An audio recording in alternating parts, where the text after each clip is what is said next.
One. We're going to go ahead and start as a subcommittee for right now, but I'd like to call the meeting of the Assembly Accountability and Administrative Review Committee to order. Today is March 25th, 2015. Let's go ahead and start. I believe, Ms. Waldron, you wanted to start first, and so we will go ahead and give you that privilege. So if you want to come up to the table.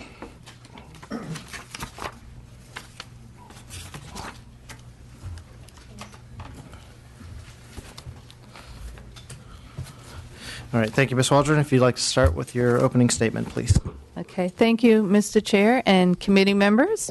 I'm here today to present AB 362, which would create a pilot project for printing by the Department of General Services Office of State Printing. Existing law requires that all state printing be done in the Office of State Printing. This pilot project would help state printing jobs skip the chemical processing step that requires more energy, water, and causes more waste. Process-free plates utilized by the Office of State Printing would demonstrate environmental and economic benefits, reducing the overall carbon footprint of traditional printing. Now, I own a printing business I've owned for 21 years, which is a textile printing, not offset printing, which we're talking about today. However, there's similar processes involved. And I know as a business owner, over the course of 21 years, we have had to change the way we did business because of the environmental waste and the regulations. So a lot of times businesses are kicking and screaming, being forced to change due to state regulations to deal with the environmental issues. And sometimes the outcomes may not be as expected as far as quality or cost. So our goal here today with this demonstration project is to show that it's in the state's best interest to demonstrate both the cost effectiveness and the environmental positive impact of doing this new innovation. So here with me today, I have Richard Rindo, who's General Manager and Vice President representing our sponsor, Kodak. Absolutely. Let me pause there and let's establish a quorum if we can. So, Secretary, if you could call the roll. Salas. Here. Present. Sala present. Lackey. Here. Lackey present. Bro. Here. Bro present. Burke. Here. Burke present. Frazier. Here. Frazier present. Gaines. Irwin. Present. Irwin present. Medina. Rodriguez. Here. Rodriguez present. Okay. And before we move forward, since I do have everyone here, I'd like to just get a quick motion on the rules so we can approve the rules for the committee. So moved. Second. Thank you. Please call the roll. Salas. Aye. Salas aye. Lackey. Aye. Lackey aye. Bro. Aye. Bro aye. Burke. Aye. Burke aye. Frazier. Aye. Frazier aye. Gaines. Irwin. Aye. Irwin aye. Medina. Rodriguez. Aye. Rodriguez aye. All right. Thank you, members. Please proceed, Ms. Waldron, with the bill. And I believe you were going to have your sponsor speak. Yes. First, I'd like to thank the chair and the committee for having us here today. We appreciate it, and specifically Assemblymember Waldron for sponsoring this bill. Brief introduction, as Assemblywoman Waldron said, I'm the Vice President of Marketing and Technical Applications for Kodak. Probably there's a question very quickly as to why Kodak would be interested in this in the printing industry, but very, very quick understanding. About 6% now of Kodak's revenue is left coming from film. The remainder of our revenue comes from the print industry, so we are one of the very large players in the print industry, and we see it as a very important industry, not only for Kodak, but for what it brings to the marketplace itself. What we're talking about today is you look at the print industry, there's about over 20,000 printing companies in the United States, but more specifically in California, there's approximately 2,500 printing companies. In California alone, the industry employs over 32,000 people. So it's a very large, a very robust industry. Print is something that isn't going away, and both Kodak and other companies within the manufacturing sector, the print industry, are looking for ways to make print not only more sustainable environmentally, but also more economically sustainable.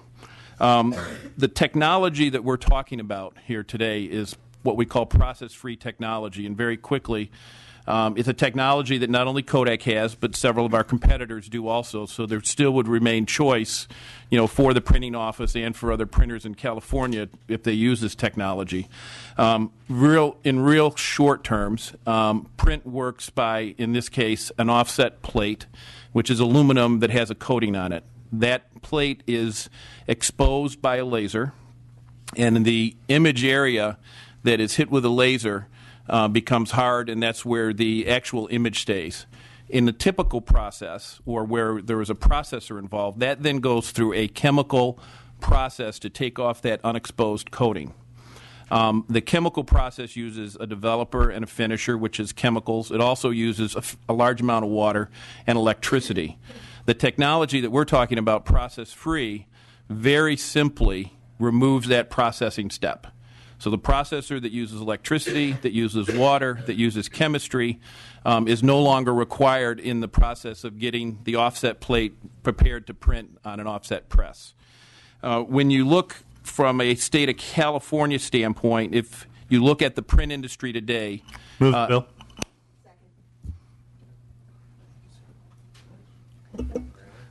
So Bill's been moved and seconded, and you can proceed if you'd like, but no, that's a good indication. Thank you very of where much. you're at. All right. Do you have another witness? No. Okay, so let me ask the audience if there's any witnesses in support from the audience. Okay, hearing and seeing none. Are there any witnesses in opposition? Okay, hearing and seeing none. Madam Secretary, please call the roll. Questions from the dais. Questions from members. No questions, but just a quick comment. Please. I do appreciate how Kodak is working toward being both environmentally friendly as well as efficient. So I'd like to request to be a co-author as well. Great. Thank you. Absolutely. Okay. Hearing and seeing no more questions, Madam Secretary, please call the roll. Salas? Aye. I'm sorry. The motion is do pass and re-refer to Committee on Appropriations. AB 362. Salas? Aye. Salas, aye. Lackey? Aye. Lackey, aye. Bro? Aye. Bro, aye. Burke? Aye. Burke, aye. Frazier? Aye. Frazier, aye. Gaines? Aye. Gaines, aye. Irwin? Aye. Irwin, aye. Medina? Rodriguez? Aye. Rodriguez, aye. Okay. Thank you, Ms. Waldron. Thank you. Thank you very much. And we're going to leave the roll open so that other members of the committee may add on.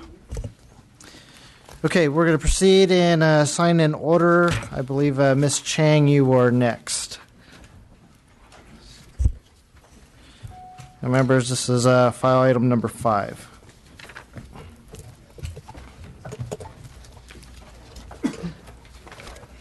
Ms. Chang, please proceed. Thank you, Mr. Chair and committee members. Today, I am pleased to present to you AB 435, a measure that will bring increased transparency and accountability to two of California's most influential agencies. A significant portion of the state's population lives a great distance from Sacramento, where decisions directly impacting their everyday lives are made on a regular basis. And in fact, 60% of California's population is located in Southern California, where I'm from. Most Californians do not have the ability to participate in the regulation process. It is unrealistic to expect that those living in the most southern or even northern points of California will be able to travel to Sacramento to attend meetings that are open to the public. And it's unfair to expect that they will be able to take time from work, school, or family obligations as well. As technology continues to grow, so does government's opportunities to increase transparency and to bring government directly to the people. AB 435 seizes this opportunity by requiring Cal EPA and the Natural Resources Agency, as well as the boards and departments under them, to webcast all public meetings and workshops. And in doing so, these agencies will make themselves more accessible to millions of Californians who live at a distance that are less than convenient to traverse in order to attend these meetings. Additionally, they will be required to increase access to these meetings for those who wish to participate in public comment or question periods by providing means of communication electronically or by phone. With not only California's environment in the hands of these agencies, but also California's business and economic growth, it is necessary that the practices of these important agencies be as transparent as possible. It's also safe to assume that by eliminating the need to drive to Sacramento for these meetings, we can help our government be much more friendlier to the environment. And last week we celebrated Sunshine Week, a week dedicated to promoting open government. AB 435 is legislation all about putting the meaning of that week into action. And with that, I ask for your support. Thank you. Second. You have a motion and a second. Do you have witnesses in support? Yes, Michael Shaw, California Manufacturers and Technology Association. Very quickly, increasing public participation, I think, brings greater perspectives to the issues at hand facing these two critical agencies. For many of our members in the manufacturing industry, particularly small businesses, it's difficult for them to take time away from their businesses to come up to Sacramento at both the time and the expense of doing so, in order to participate in the decisions that will very much affect the way they do their business and the expenses the costs of doing business in California.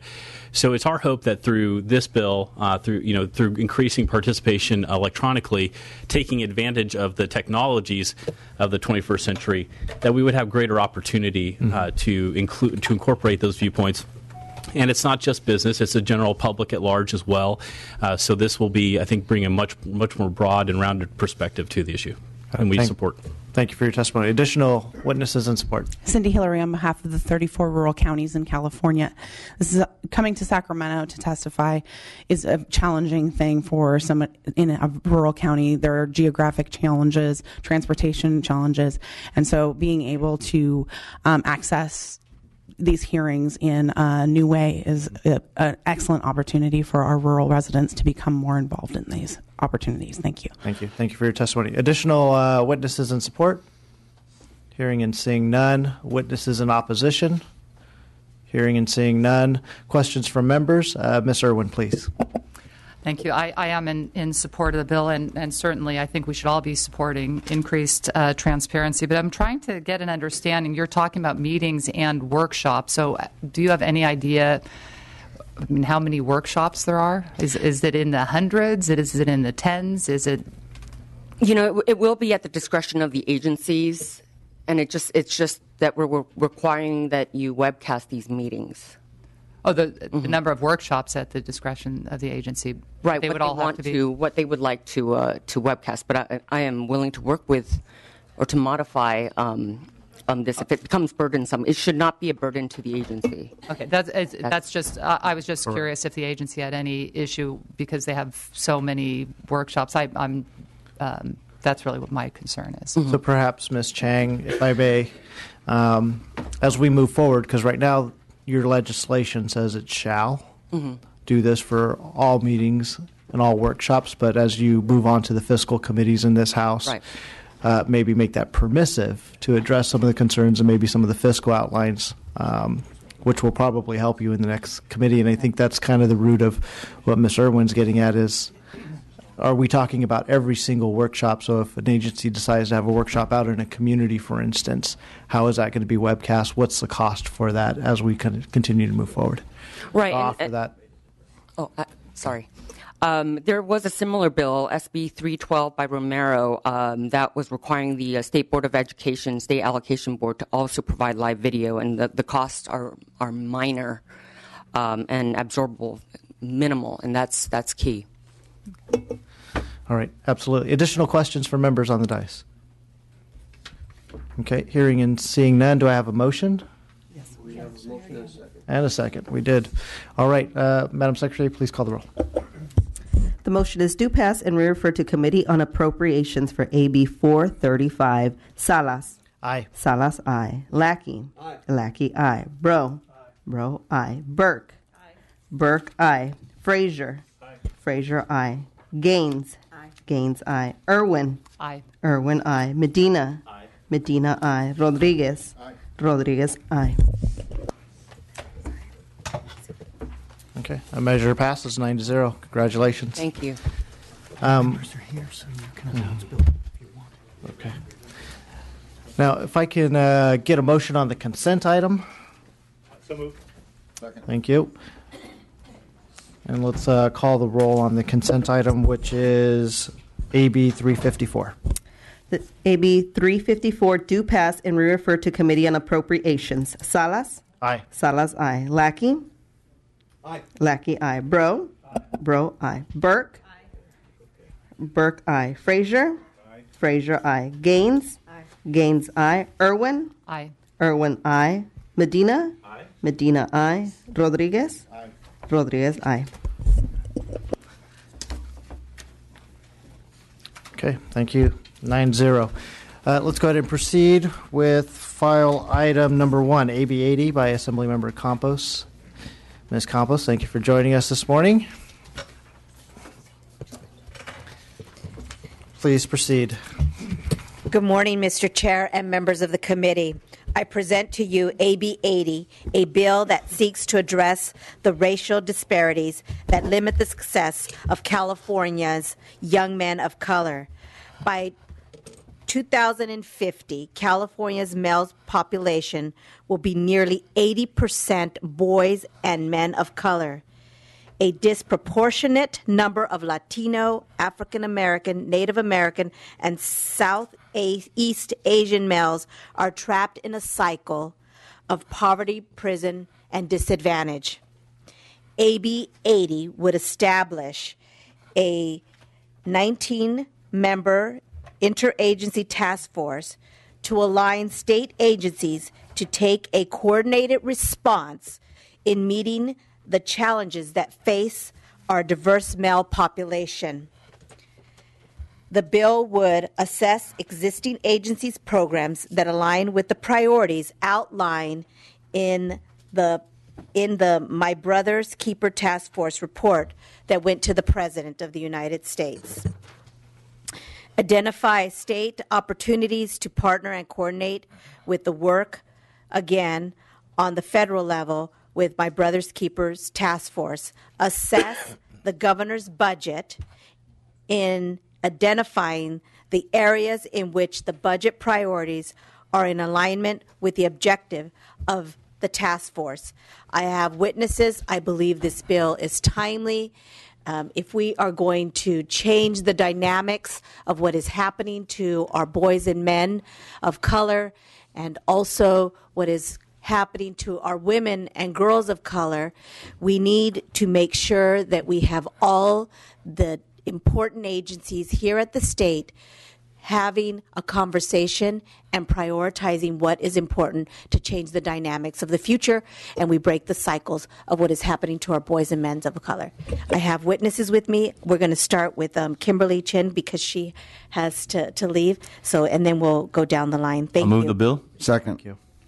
Well, thank you so much. Thank you for the Assembly member for bringing this important measure forward. Good morning, Chair and members. My name is Kimberly Chen. I'm here on behalf of the California Pan-Ethnic Health Network, CPAN.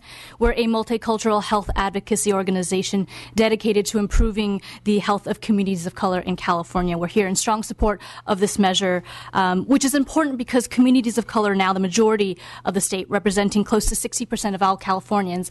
And as the Assembly member noted, men of color will comprise nearly 80% of the male population in California by 2050. So in order to improve the health and well-being of California, the state must act to address the specific needs of boys and men of color. And to succeed, it must work collaboratively and account for the diversity within the BMOC population.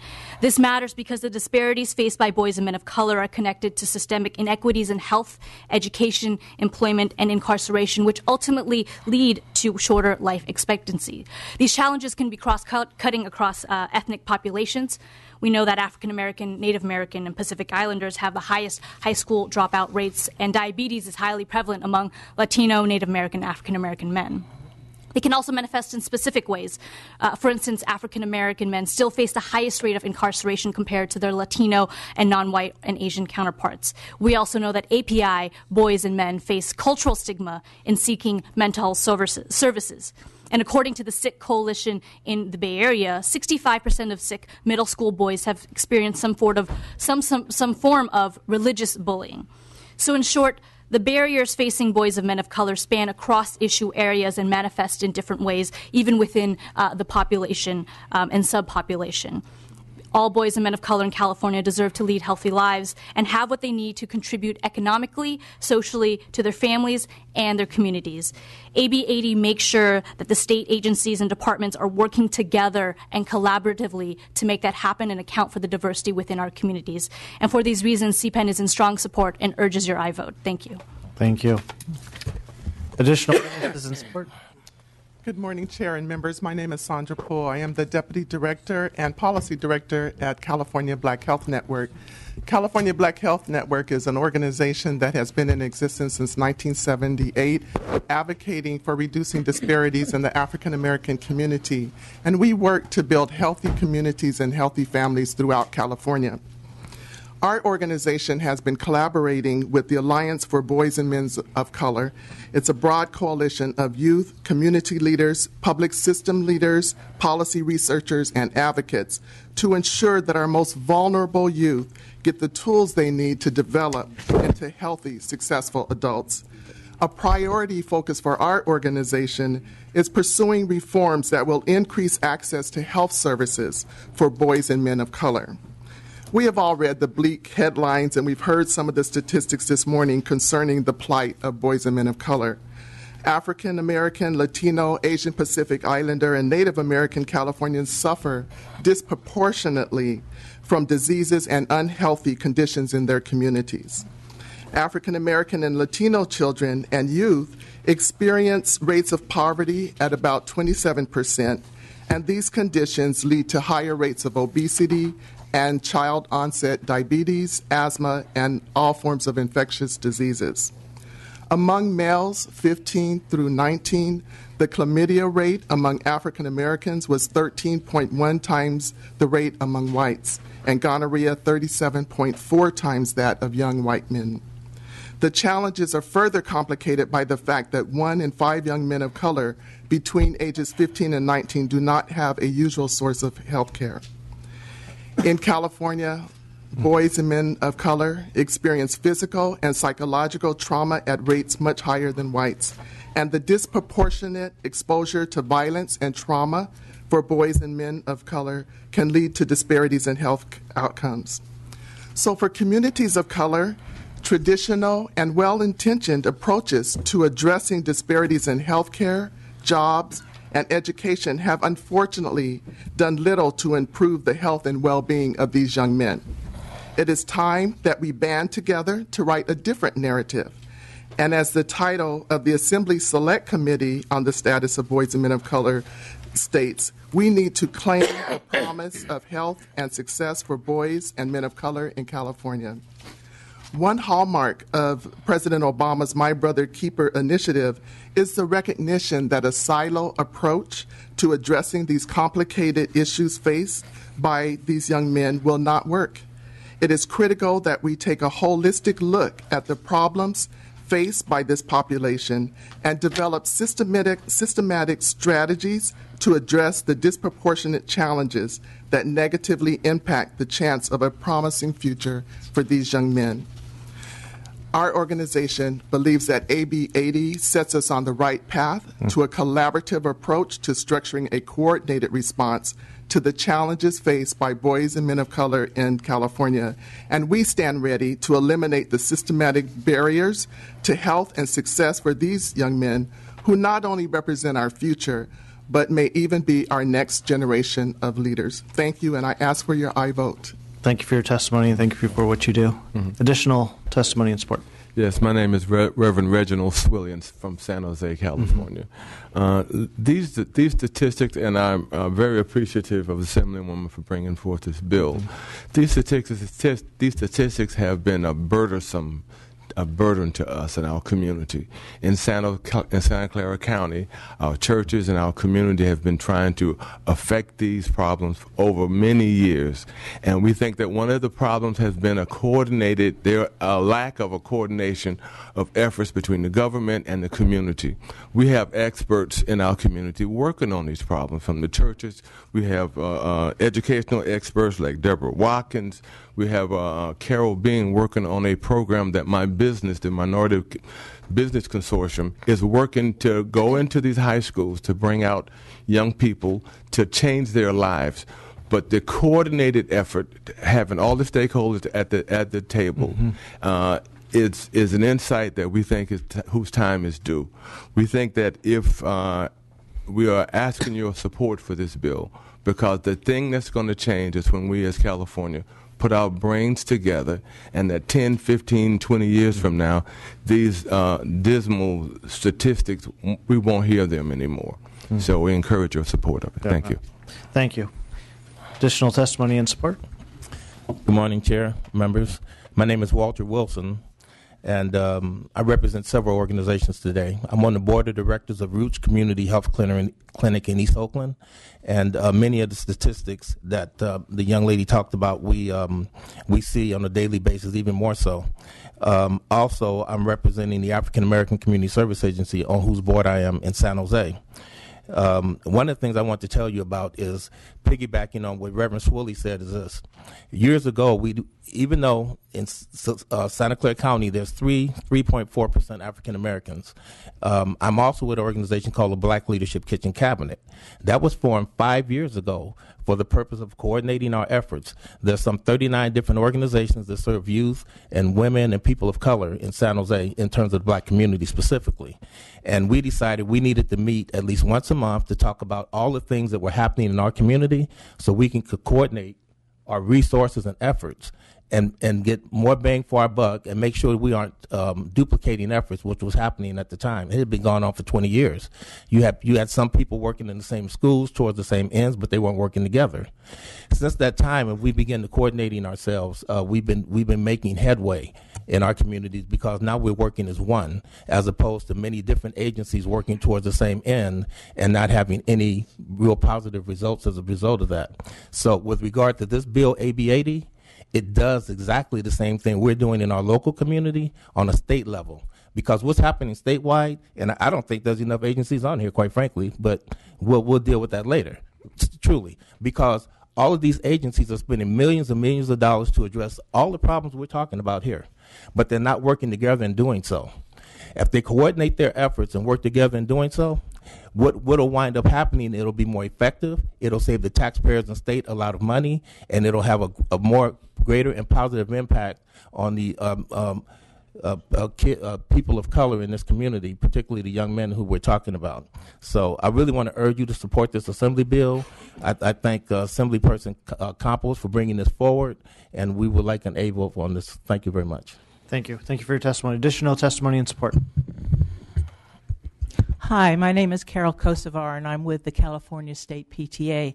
And we, as the PTA with almost 900,000 members in California, really support AB 80 because it does create, as you said, a coordinated effort to address the needs of boys and men of color. It'll bring together state agencies. It will assess existing programs, identify partnership opportunities, and try to align budget priorities. We believe that all children need to have the opportunity to succeed. And AB 80 will bring together all of these agencies, all these people who are interested, and especially address making sure that we address making sure that kids are ready for school, making sure that we address health issues, making sure we address other social issues in the community that are deeply affecting the lives of children of color and men.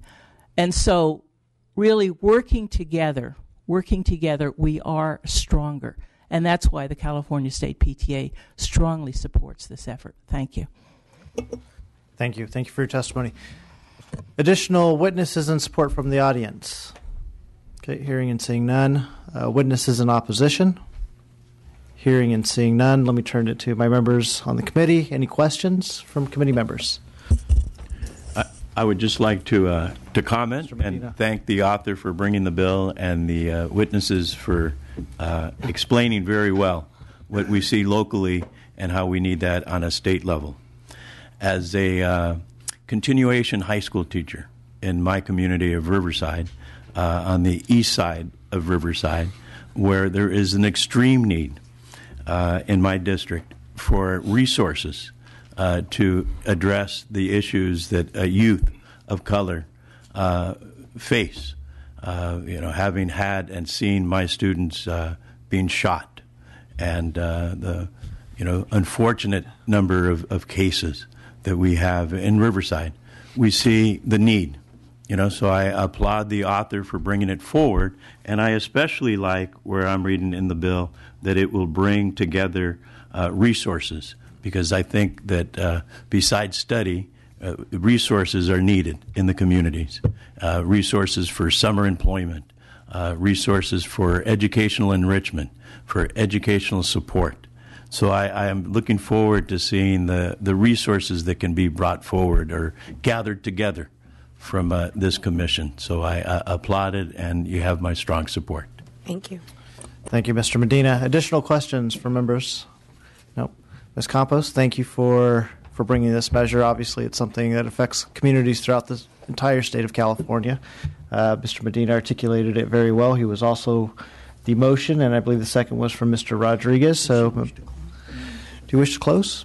I respectfully ask for your aye vote. Thank you. Madam Secretary, call the roll. Salas? Aye. I'm sorry. Do pass and re-refer to Committee on Appropriations. I'm sorry about that. Salas? Aye. Salas, aye. Lackey? Aye. Lackey, aye. Bro? Burke? Aye. Burke, aye. Frazier? Aye. Frazier, aye. Gaines? Aye. Gaines, aye. Irwin? Aye. Irwin, aye. Medina? Aye. Medina, aye. Rodriguez? Aye. Rodriguez, aye. That measure passes.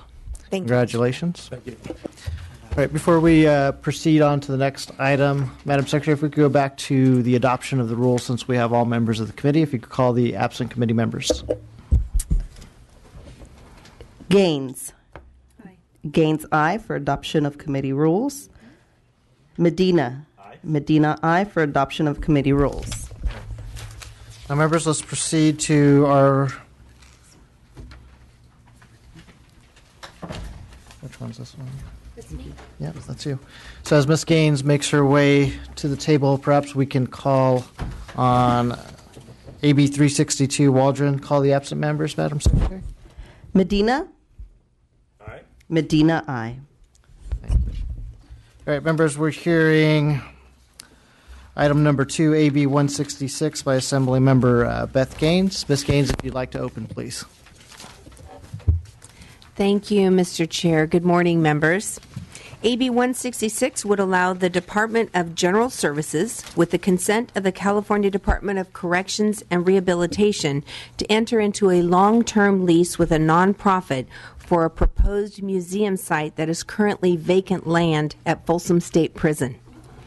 The site does not conflict with any CDCR operational or facility plans at either Old Folsom Prison or New Folsom Prison. The facility would be built and operated with private donations. Once a lease is approved, CDCR would have no obligation in its construction or its operation.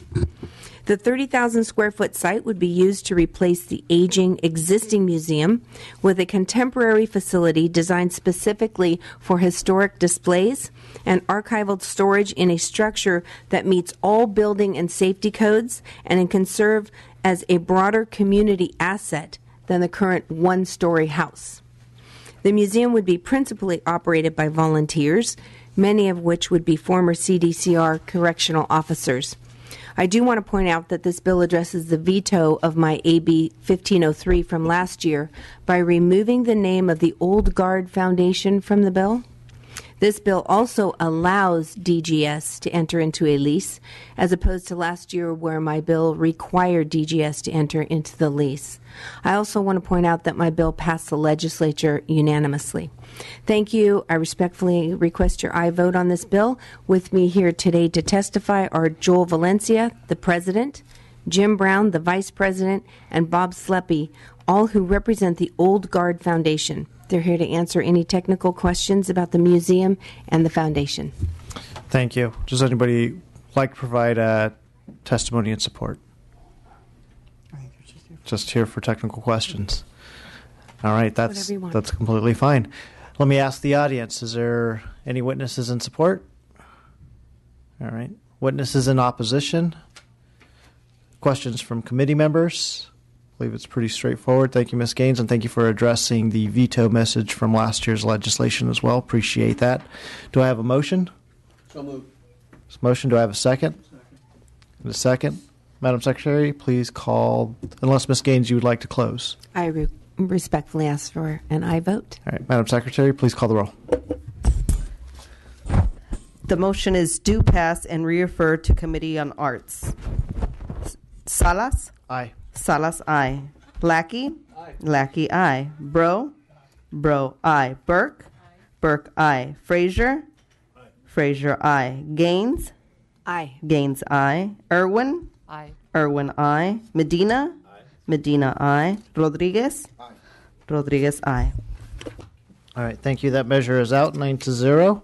Thank you, Ms. Gaines. Thank you for coming up. Thank you. Thank you very much. Thank you. Is that it? What else do I have to know?